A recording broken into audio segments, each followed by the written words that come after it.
अवधूत चिंतन श्री स्वामी समर्थ. नमस्कार श्रोते हो. आज आपण श्रवण करत आहात स्वामी समर्थ महाराजांचा अतिशय प्रेमळ आणि सर्वात शक्तिशाली संदेश.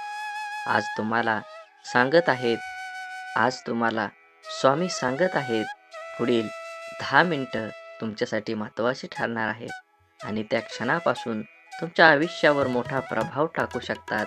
तुमच्या सर्व प्रार्थना आता चमत्कार होऊन पूर्ण होऊ शकतात. हे लक्षात ठेवा. तुम्हाला कोणतीही अडथळे आली तरी स्वामी तुमच्या पाठीशी आहेत. तुमची काळजी घेणार आहेत. तुम्हाला प्रत्येक संकटातून नक्कीच बाहेर काढणार आहेत. तुम्ही जर स्वामी भक्त असाल तर कृपया आपल्या चॅनलला सबस्क्राईब करा, व्हिडिओला लाईक करा आणि व्हिडिओ जास्तीत जास्त शेअर करून कमेंटमध्ये श्री स्वामी समर्थ लिहायला विसरू नका. भाग्यवान ठरावा.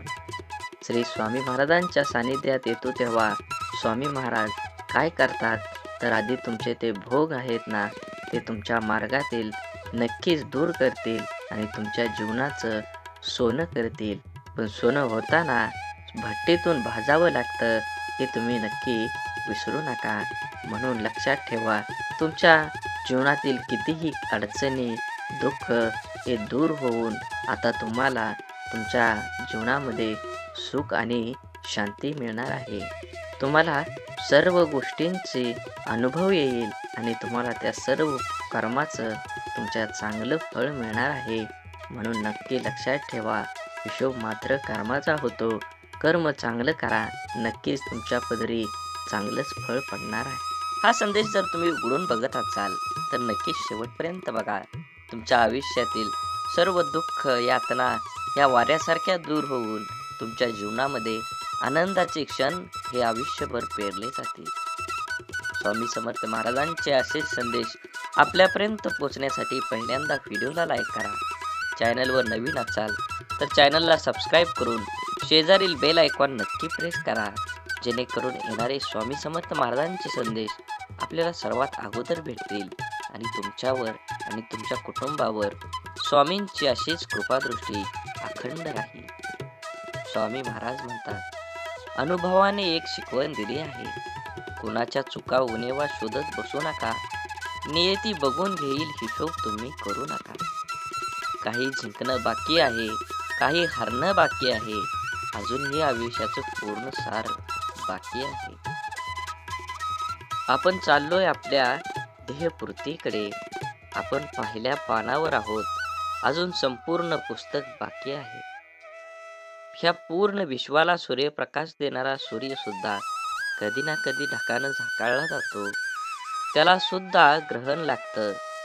ज्याला आपण वाईट काळ म्हणतो तो प्रत्येकाच्या वाट्याला येतो. देव सुद्धा यामधून सुटले नाहीत. सांगण्याचा उद्देश लक्षात आला ना. आपल्याला पण अशा निराशाजनक काळातून जावं लागतं.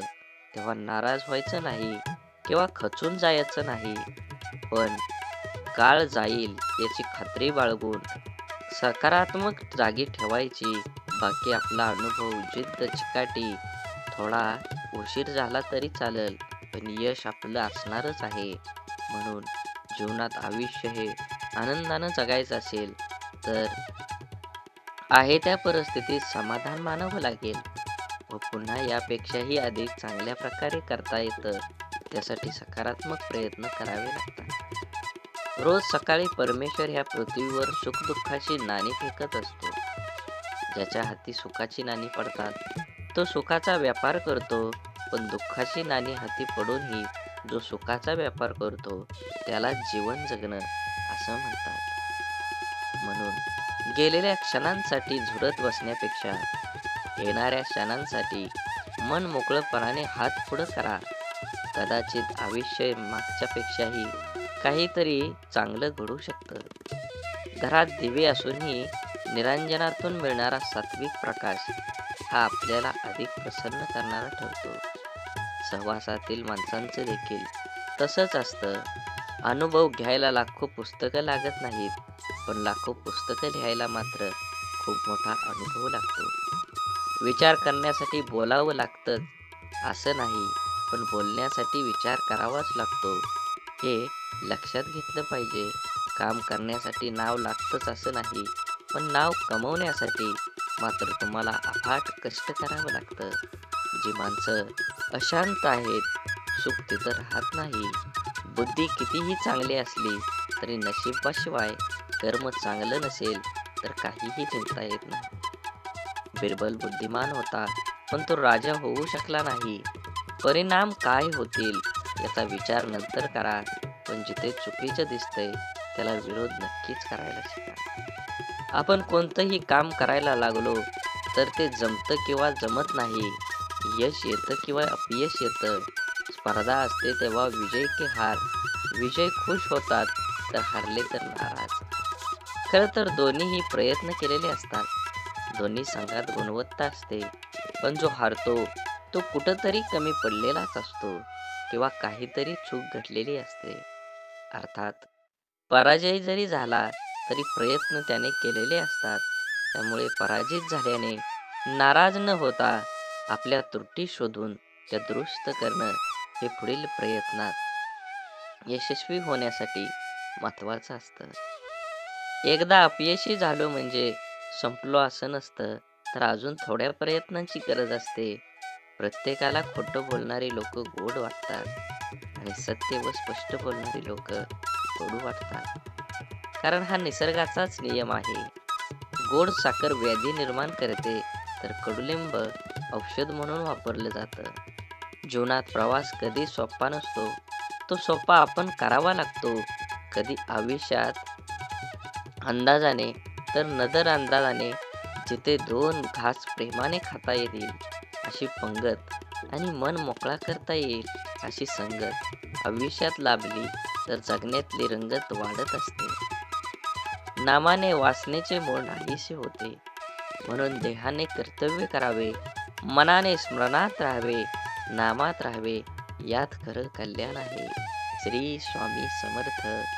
सर्व करावे पण त्याने सुखी झाले म्हणून नव्हे, तर नामात राहण्याने खरा आनंद होईल, तो उत्सव करून होणार नाही. क्षमा करावी लागते आणि क्षमा मागावीही लागते. नातं टिकवायचं म्हटल्यावर कधी पुढाकार तर कधी माघार ही घ्यावीच लागते. माणसानं आयुष्यात नक्की झुकावं, पण योग्य ठिकाणीच. नको तिथं झुकलं तर लोक लगेच पायदळी तुडवून मोकळे होतात. म्हणून जीवन जगत असताना आपण केलेल्या कर्माचं जेव्हा एक मोठं झाड निर्माण होतं, ते झाड आपल्याला कर्माचं फळ द्यायला लागतं, तेव्हा ते फळ गोड किंवा आंबट असो किंवा कडू असो, त्याचा आपल्याला सहवाद किंवा आस्वाद घ्यावाच लागतो. बघण्याची नजर प्रामाणिक असेल तर दिसणारी प्रत्येक गोष्ट सुंदर दिसते. समजदार व्यक्ती सोबत केलेली काही वेळ चर्चा ही हजारो पुस्तकं वाचण्यापेक्षा श्रेष्ठ ठरते आणि ती निष्फळ ठरत नाही. अनुभव घ्यायला लाखो पुस्तकं 100% लागतात, हे तुम्ही लक्षात घेतलं पाहिजे. कुणाला दुःख देऊन मिळवलेला आनंद कधी सुख देऊ शकत नाही, पण कुणाला आनंद मिळावा म्हणून स्वीकारलेलं दुःख नेहमी सुख देऊन जातं. दुःखाचा विचार करत बसलं की समोर उभं असलेलं सुख ही डोळ्यांना दिसत नाही. विचारांची गुणवत्ता चांगली असली तर मोठ्यात मोठी स्वप्न साकार होण्यास वेळ लागत नाही. जगातली कोणतीही वस्तू कितीही महागडी का असेना, परंतु देवाने तुम्हाला जी झोप, शांती आणि आनंद दिला आहे, त्यापेक्षा कोणतीच गोष्ट मौल्यवान नक्कीच नाही. माणसाचं यश हे कोणाच्या आधारावर नसतं, तर ते चांगल्या विचारावर असतं. कारण आधार नेहमी सोबत नसतो, परंतु चांगले विचार नेहमी सोबत असतात. ऐकणं महत्त्वाचं आहे, पण त्यापेक्षाही महत्त्वाचं आहे ते आचरणात आणणं. किती ऐकलं यापेक्षा आचरणात किती उतरवलं यावरच माणसाचं अपयश यश अवलंबून असतं. माणसाला गरज पडली की आठवण येते, माणसांची गरज संपली की अडचण निर्माण होते. हा काही लोकांचा स्वभाव गुण असतो. वेळ हा असा एक तराजू आहे, जो वाईट काळात आपल्या माणसांचं वजन आपल्याला बिनचूकपणे दाखवतो. ज्या दोन माणसांना एकमेकांना समजून घेण्याची जगातल्या दुसऱ्या कोणत्या माणसांची गरज लागत नाही, तिथंच खरं प्रेम नांदत असतं. आपला वाईट चिंतणाऱ्यापासून 4 पावलं लांबच राहिलेलं बरं. त्या व्यक्तीशी नातं नसलेलंच बरं. कारण जिथं द्वेष आहे, तिथे कधी चांगली भावना असू शकत नाही. त्या नात्याला अर्थ असू शकत नाही. ते नातं निथळ भावनेने जोडलेलं असून शकतच नाही. जो आपलं वाईट चित्तो, तो व्यक्ती आपल्या असू शकत नाही. आयुष्य काही गोष्टी अशा असतात, की नशिबात जरी नसल्या, तरी आठवणीत मात्र आयुष्यभर राहतात. अशा गोष्टींमुळेच आपल्याला आयुष्यात जगण्याची प्रेरणा आणि आनंद मिळतो. माणसाला गरजेपेक्षा जास्त मिळू लागलं, की माणुसकी विसरून जातो. ज्या माणसाच्या मनातलं स्वार्थ नसतो, तेच माणसं चुकीला चूक आणि बरोबरीला बरोबर म्हणायची हिंमत ठेवतात. परिस्थितीची जाणीव असली, की पावलं मापातच पडतात. आयुष्य आणि पुस्तकाचं व्याकरण सारखंच आहे. शब्दांची निवड चुकली, की वाक्य बिघडतं आणि माणसांची निवड चुकली, की आयुष्य बिघडतं. जीवनात कमीत कमी एक मित्र काचेसारखा आणि एक सावलीसारखा जरूर कमवा. कारण काच कधी खोटं दाखवत नाही आणि सावली कधी साथ सोडत नाही. गर्वाशिवाय बोलणं, हेतूशिवाय प्रेम करणं, अपेक्षेशिवाय काळजी घेणं आणि स्वार्थाशिवाय प्रार्थना करणं हे सर्व खऱ्या नात्याची लक्षणं आहेत. म्हणून या जीवनात कधी कुणाचा काळ असतो, तर कधी कुणाची वेळ असते. आज वाऱ्याने उडणारा कोरडा पालापाचोळा, तर कधी कालची नयनरम्य निसर्गाची पांघरलेली हिरवळ असते. जिथे निर्मिती आहे, याचं निर्माल्य सुद्धा ठरलेलं असतं. म्हणून आयुष्यातील प्रत्येक क्षणांचा आनंद घ्यायला शिका. जीवन हे क्षणभंगूर आहे, त्याला आनंदी बनवा. कारण दुःख इमानदार असतं, थेट काळजात शिरतं आणि दीर्घकाळ तुमच्या सोबत राहतं. सुख वाफेसारखं असतं, घडीभर रेंगाळतं आणि बघता बघता उडून जातं. तक्रारीचा पाडा वाचणारे आयुष्याचं गणित कधीच बरोबर सोडवू शकत नाही. प्रत्येक गोष्ट समजून सांगायची नसते, तर काही गोष्टी समजून घ्यायच्याही असतात. म्हणून समोरचा जेव्हा आपल्याशी बोलणं टाळतो, तेव्हा समजून जायचं असतं, त्या नात्याला पूर्णविराम द्यायची असते वेळ आलेली आहे. कारण जबरदस्तीचं बोलणं कधीच जिव्हाळा निर्माण करत नाही. काही काही वेदनांचा शब्दांना भारी पेलवत नाही. प्रत्येकाच्या स्वभावाची छटा समजणं अशक्यच म्हणून कोण कसं वागलं हे लक्षात ठेवण्यापेक्षा त्यातून तुम्ही काय शिकलात आणि पुढे काय करावं लागेल हे डोक्यात ठेवणं जास्त महत्त्वाचं असतं. गरजा आणि इच्छा यामध्ये खूप फरक असतो आणि त्याचा समतोल साधताना संपूर्ण आयुष्य निघून जातं. कधी कुणावर जास्त अवलंबून राहू नका. चालता चालता लोक विश्वास करतात हो.